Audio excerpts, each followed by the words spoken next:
আশা করছি যে যেখানে আছো ভালো আছো, সুস্থ আছো। হাসি লাইফস্টাইল ব্লগে সবাই স্বাগত জানায়। এখন বাজে সকাল 7টা। আজ শনিবার। সবাই ভালো থাকলে আমরাও ভালো থাকবো।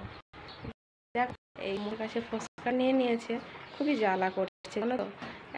জ্বালা করছে, মাথায় লেগে তেলে ফোসা নিয়ে নিয়েছে, তেল ছিটকে।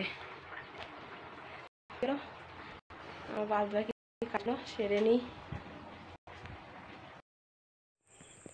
সকালে বাসি কাজ সেরে আমি ঠাকুর সেবা দিয়ে নিয়েছি, তারপরে মুড়িও খেয়ে নিয়েছিলাম।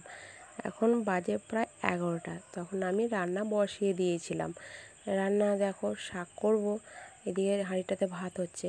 কেন জানো তো, আমাদের গ্যাসেই রান্না করছি। উনুন শালটাতে বৃষ্টির জন্যে আর রান্না করতে পারছি না, ভেজার জন্যে।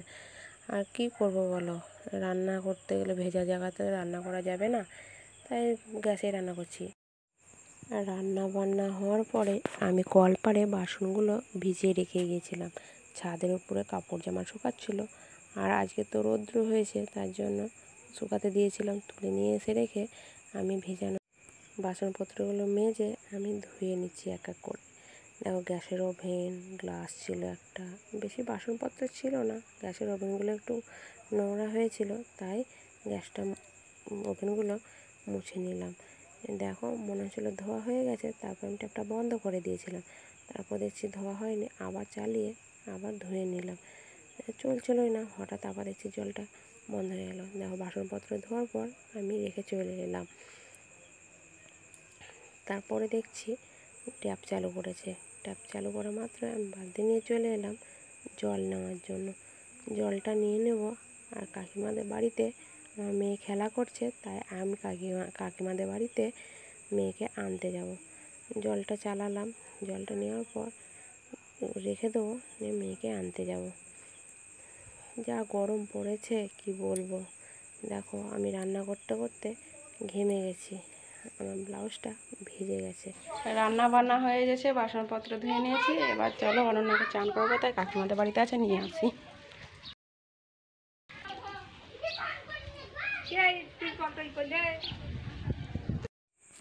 দুপুরে খাওয়া দাওয়ার পর একটু ঘুমিয়েছিলাম।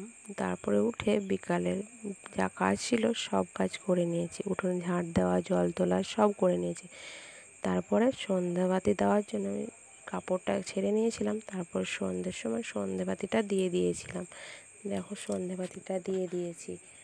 তারপরে দেখো, আমার মেয়ে সন্ধ্যাবাতি দেওয়ার পরে দেখছি আমার মেয়ে খুব লাফাচ্ছে, বলছে মা আমি নাচ করছি। বলছি হ্যাঁ নাচ করো, তাহলে আমি একটু ক্যামেরায় করে নিই। আর মেয়ে থাকতে থাকতে ও ঠাম্মার দিকে একবার তাকাচ্ছিলো, আর আমার দিকে দেখো কেমন করে নাচ করছে। দেখো, হাসিও পাচ্ছিল খুব, আমি হাসতেও পারছিলাম না, হাসলে আর নাচ করবেই না। দেখো কি সুন্দর লাফিয়ে লাফিয়ে নাচ করছে। পুচকুটা খুব বিছুটি একবারে, কি বলবো, বদমাসটা একবারে। দেখো, যতই বলছি চুপ করে একটু দাঁড়া, চুপ করে আর দাঁড়ায় না, ব্যায়াম করছে। দেখো, ব্যায়াম বলছে, দেখো আমি ব্যায়াম করছি। তারপরে দেখো, একটু পরেই ওর ঠাকুমার কাছে পড়তে বসে পড়েছে। ছেলে মেয়েতে ঠাকুমা পড়াচ্ছে, তা বদমাশি করছে, বলছে আমি তোমার কাছে পড়বো না, আমি মায়ের কাছে পড়বো। তা আমি বলছি ঠিকই আছে, আমি পড়াবো, তো ঠাকুমার কাছে একটু পড়, আমি একটু ক্যামেরা করিনি। তা শুনবে না। আর ঠাকুমা না থাকতে পারে ওকে এক থাপড় মেরেই ফেললো। আর ঠাকুমাকে খুব রাগ দেখাচ্ছিল। শুভ সন্ধ্যা। দেখো, আমি সন্ধ্যাবাতি দিয়ে নিয়েছি, ছেলে মেয়েকেও পড়তে বসিয়ে দিয়েছি, সব কাজে মোটামুটি সারাই হয়ে গেছে। দেখো, ব্লগটা আর বড় করব না, এখানেই শেষ করব। আশা করছি সবাই ভালো থাকবে, সুস্থ থাকবে। আর নতুন বন্ধু যারা আছে তারা আমার পাশে থাকার জন্য অনুরোধ রইল।